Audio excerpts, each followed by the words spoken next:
Tudo bem, colegas? Boa tarde. Vamos começar agora a 7ª turma do nossa atividade de capacitação no PJE. Sejam bem-vindos. Nós vamos, hoje à tarde, tentar demonstrar um pouco das funcionalidades do sistema com o objetivo de dar uma visão geral do que é possível de se fazer no PJE. Não é um sistema pronto e acabado, é um projeto em permanente construção. Não é preciso dizer a importância do Tribunal de São Paulo nesse projeto, pela dimensão do tribunal, pelas suas características, diria até continentais, né? No sentido do volume de processos, a quantidade de desembargadores. Só para vocês terem uma ideia, nesse treinamento dessas 2 semanas, nós distribuímos quase 1000 processos, 800 e tantos processos nós distribuímos, o que mostra o volume, o que é treinar essa quantidade de pessoas. Foi mais de 180 servidores, 87 magistrados de 2º grau. O treinamento em si já é um teste, digamos assim, de fogo para o JE. 2 turmas funcionando simultaneamente aqui nessa sala de treinamento, com composições diferentes.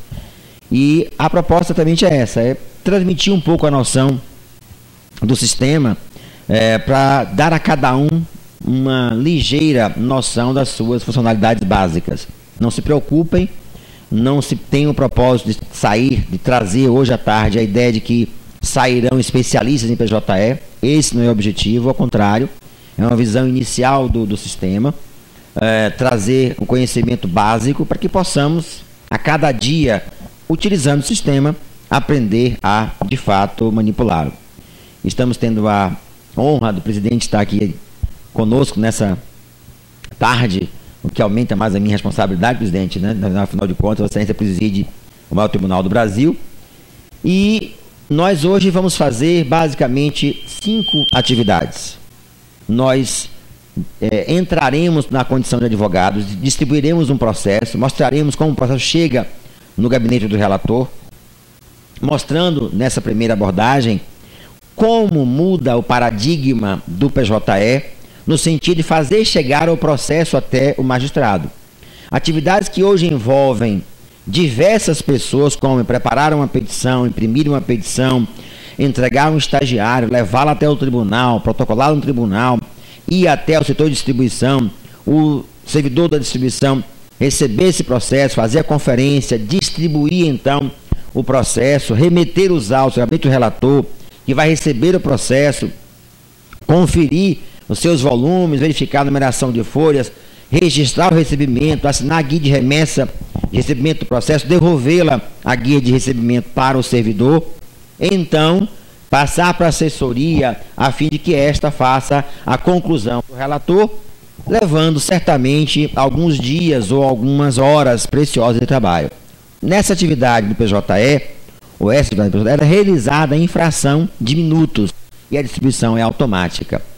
Isso faz com que, por exemplo, nós pensemos que não mais haverá o sorteio semanal, a remessa semanal ao gabinete. Ela acontece a cada instante em que o advogado de qualquer lugar do mundo distribui um processo.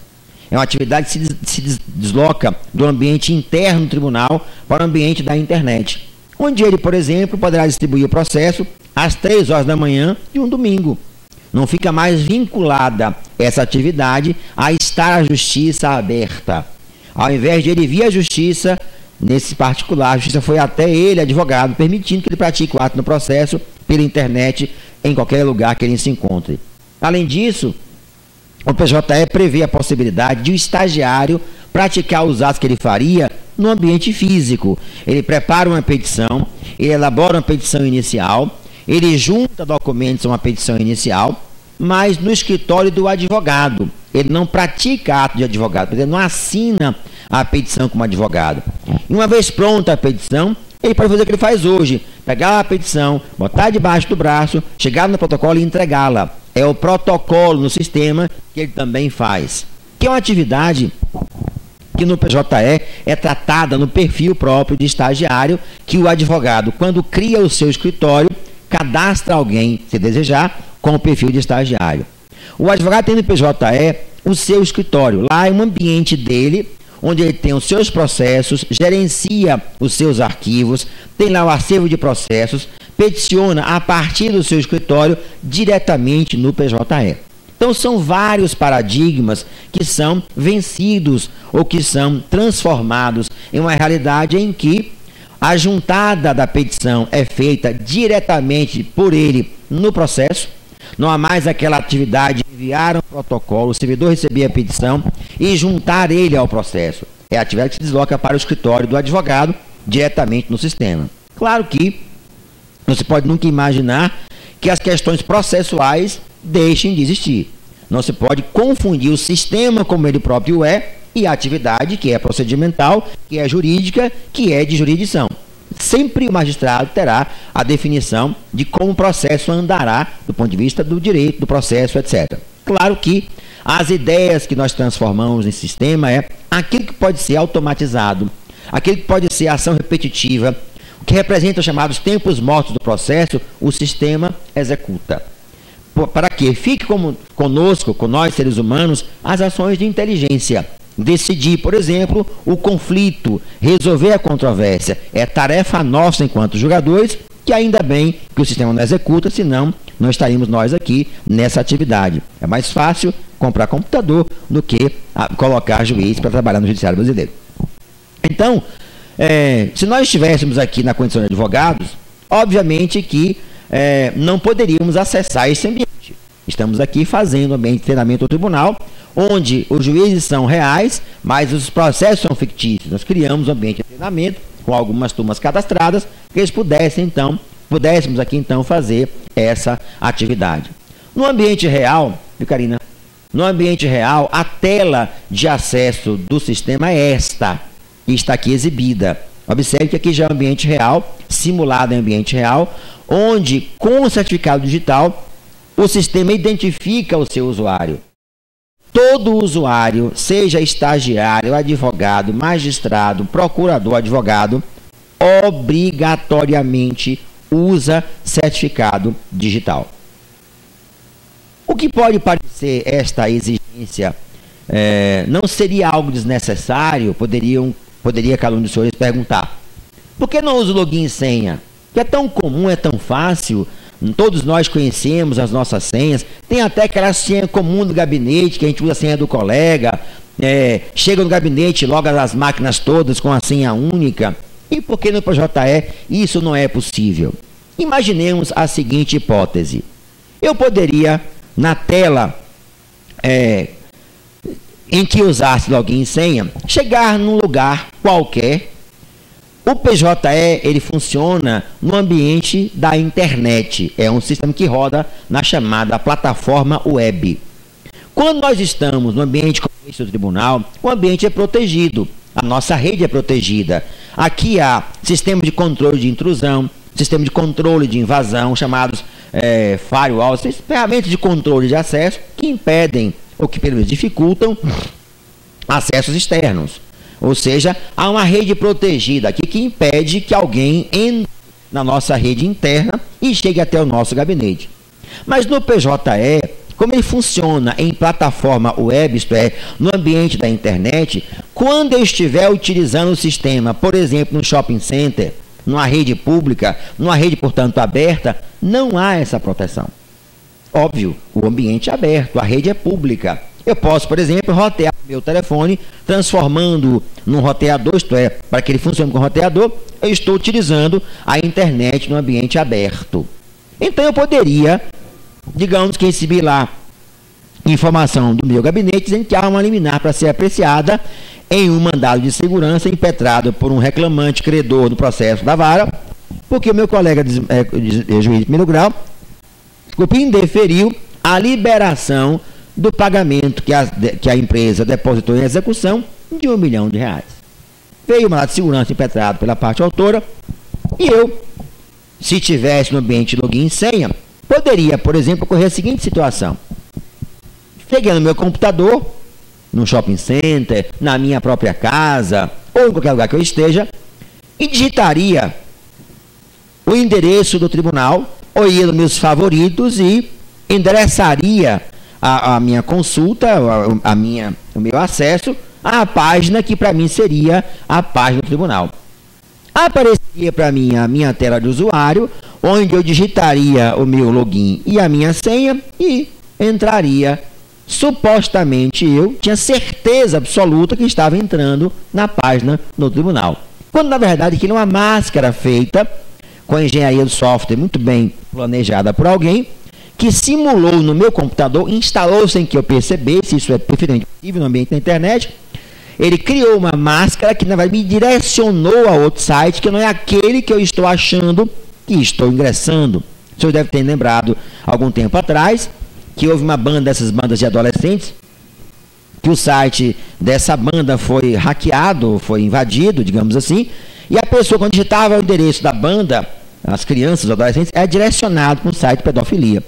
Ora, ele criou uma marca, um endereço real, e a pessoa, quando digitava, caía numa tela que não era, obviamente, o endereço. Ambiente internet, perfeitamente possível disso acontecer. Então, eu entraria aqui na tela do tribunal, acharia que estava na tela do tribunal. Quando eu mandei ingressar com a minha senha, ele capturou meu login e a minha senha, os chamados cavalos de Troia.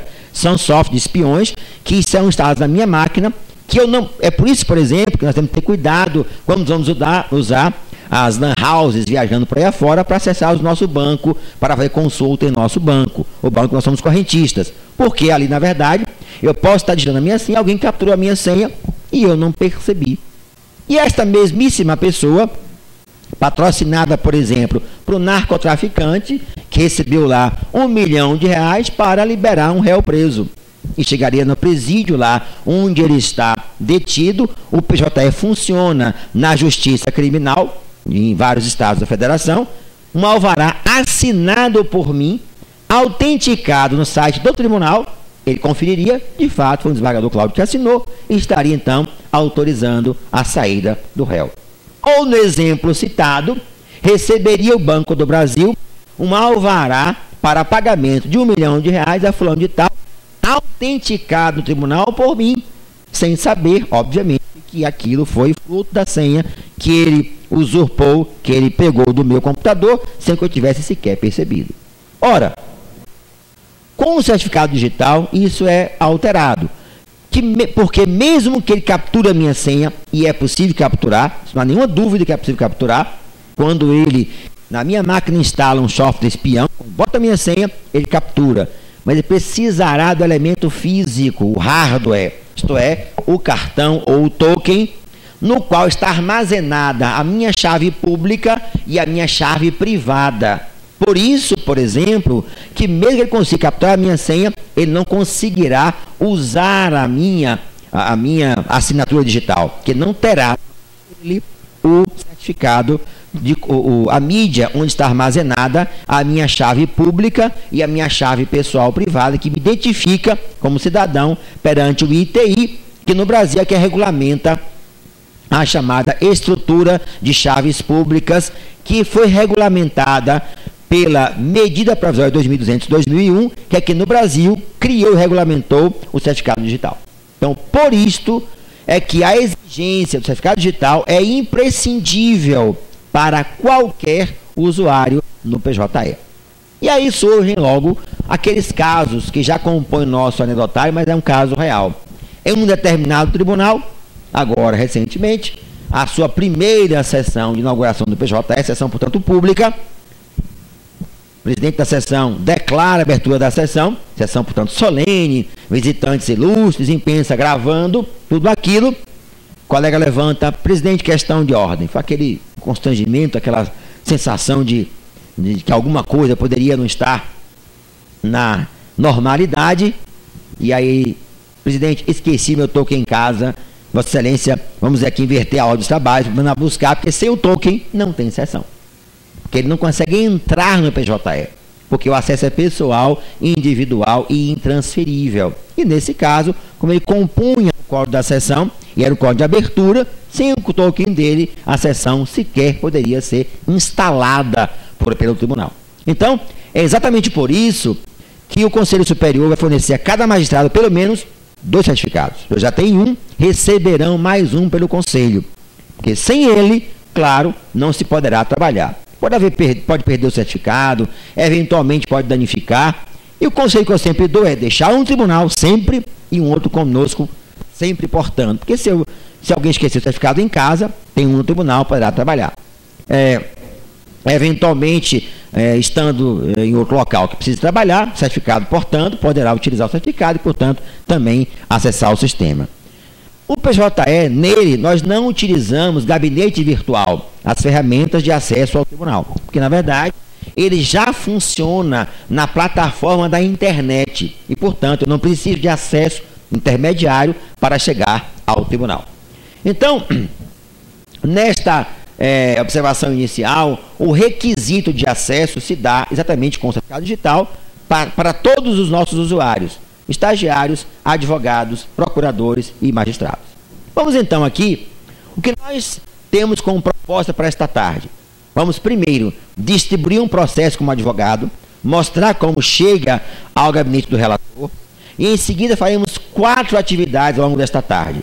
Primeiro, um assessor vai fazer um despacho para o desembargador, ele vai preparar a minuta de um despacho comum para juntar uma procuração na petição, junto à petição inicial, vai preparar a minuta, vai mandar para o desembargador assinar a minuta, ele vai assinar a minuta e devolver o despacho para o gabinete fazer a publicação.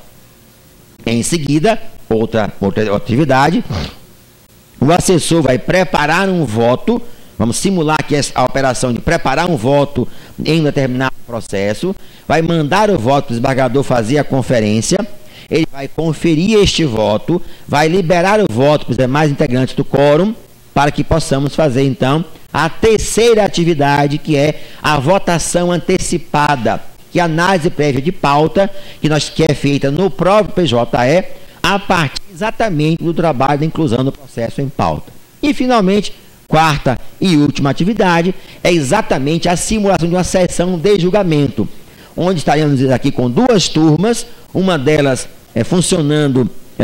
Quais são as turmas de agora à tarde? Não são os componentes reais, obviamente, são componentes que podem estar aqui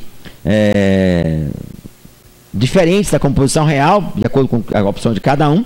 Então, teremos 2 sessões, onde nós julgaremos os processos, faremos simulação de divergência, voto convergente, vista, etc., para que tenhamos uma noção clara do ambiente real de uso do PJE. Com a ideia de que, só deixar isso presente, não se tem a meta de transformar ninguém em especialista em PJE. É só transmitir uma noção inicial de como o sistema funciona e quais as suas principais características.